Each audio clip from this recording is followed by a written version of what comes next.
The honourable member for Don Valley East. Thank you, Madam Speaker. Madam Speaker, it gives me great pleasure to rise in the House today to support Bill C-45, the Cannabis Act. This bill represents not only a fulfillment of a large campaign promise to Canadians, but a meaningful step forward in protecting our youth and ensuring a safer Canada. Madam Speaker, in 2012, 20% of the youth aged 15 to 17 reported using cannabis in the previous year. This is an unacceptable statistic as it is harmful for our youth. And more so, in my riding of Don Valley East, I represent a large youth population. And as government, we have a duty to ensure that cannabis stays out of the hands of these constituents. Bill C-45 establishes criminal prohibitions on the sale or distribution of cannabis specifically to young persons. This is the first time in Canada that a specific criminal offense for selling cannabis to a young person has been created. The bill would create 2 new criminal offenses with maximum penalties of 14 years in jail for giving or selling cannabis to youth or using a youth to commit a cannabis-related offense. There is also strict legislation designed to prevent youth from using cannabis. Under the Act, any kind of labeling, packaging, promoting, advertising, sponsorship, endorsement that could entice young people to use cannabis or make cannabis appealing to youth carries a heavy penalty. This includes a fine of up to $5 million or 3 years in jail. A large problem with the current status quo is that it is not protecting the youth.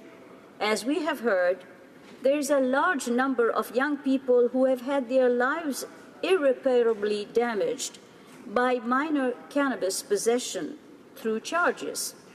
Cannabis possession is the 4th most frequent crime committed by youth in Canada.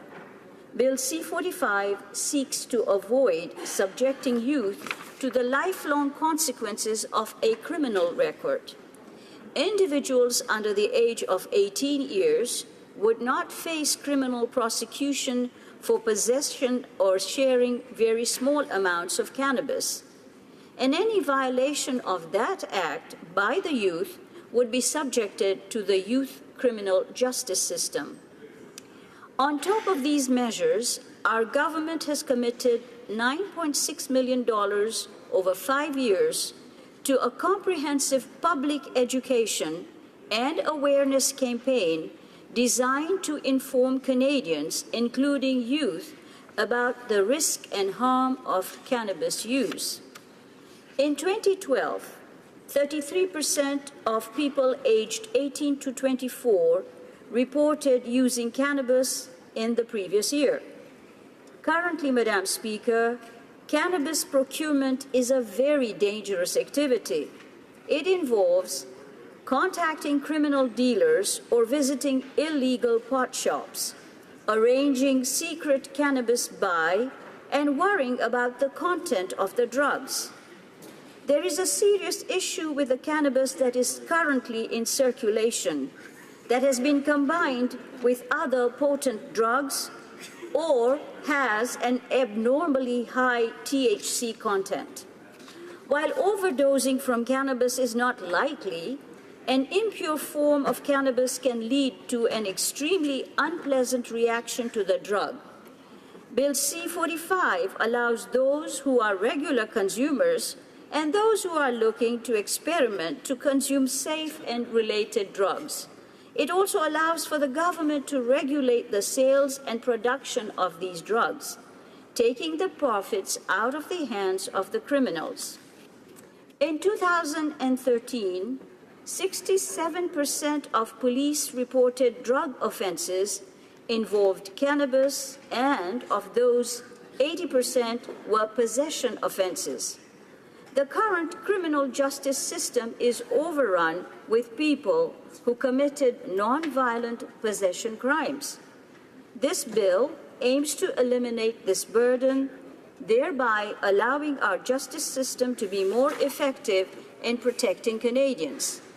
The regulation introduced in the bill will include legal possession of up to 30 grams of cannabis when in public, the purchase of cannabis from regulated retailers, and the growing of up to 4 cannabis plants per residence, which will ensure that the cannabis market is safe and secure.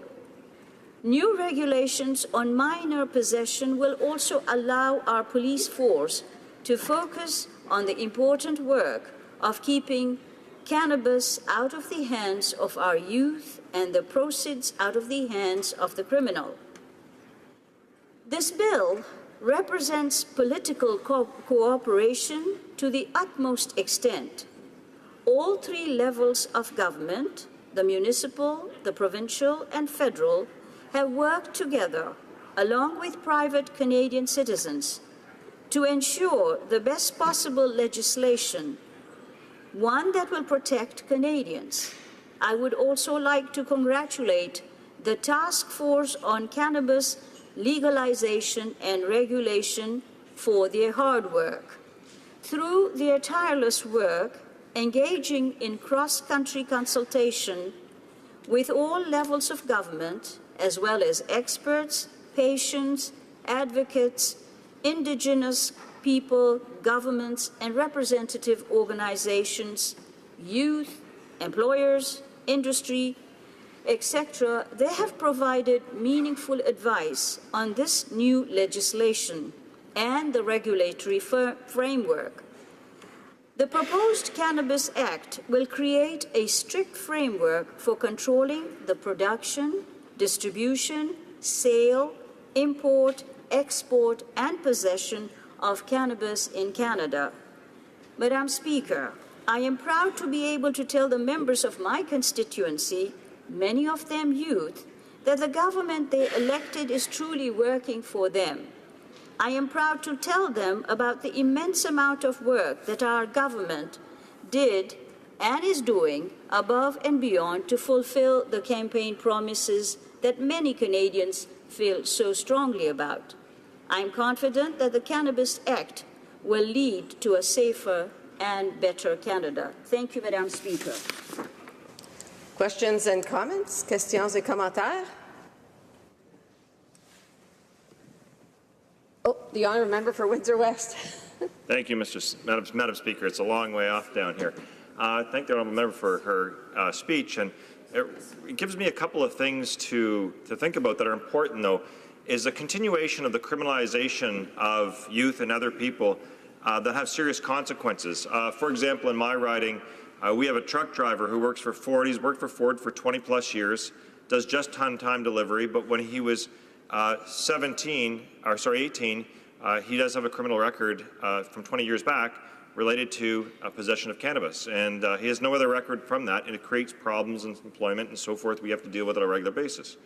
But what's happening now is they're not actually doing anything about criminalizing people until this bill is passed. So I'd like to ask the honourable member a couple of things. Is why is it that the Prime Minister, who's admitted to actually smoking cannabis while being elected as a member of this House, does not have a criminal record, where he actually obtained the marijuana from, and how does she feel that her constituents over the summer can be receiving criminal records while the Prime Minister does not?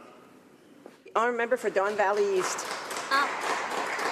I thank the honourable member for his question, and it's a valid question. We're talking about legalization versus decriminalization.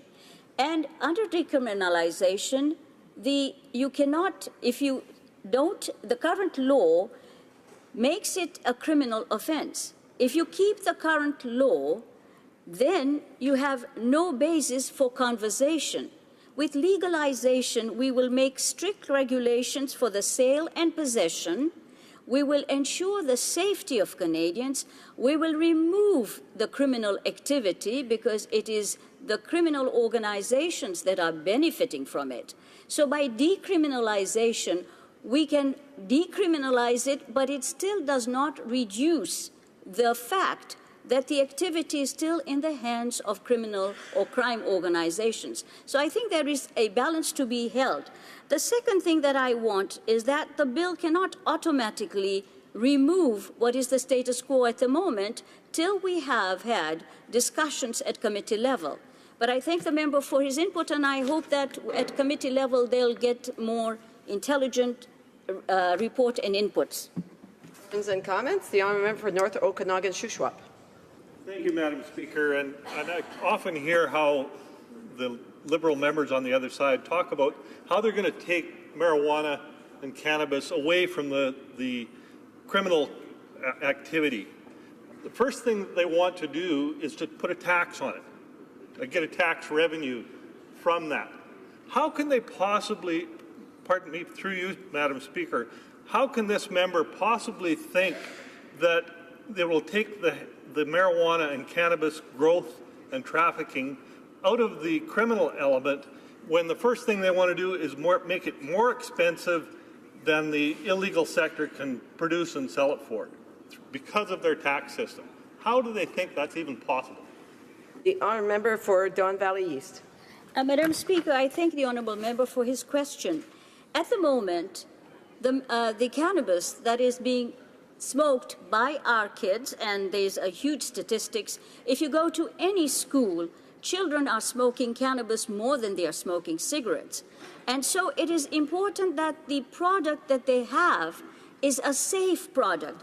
We cannot be ostriches and hide our heads in the sand and say the problem does not exist. We have to work, and what we have done with this bill is include municipal and provincial governments. We're including the police force. At the moment, the criminals benefit out of it, and it goes into the criminal's pocket. My question would be to the honourable member, does he want the criminal crime organizations to benefit from it? If it does, then he doesn't support the bill.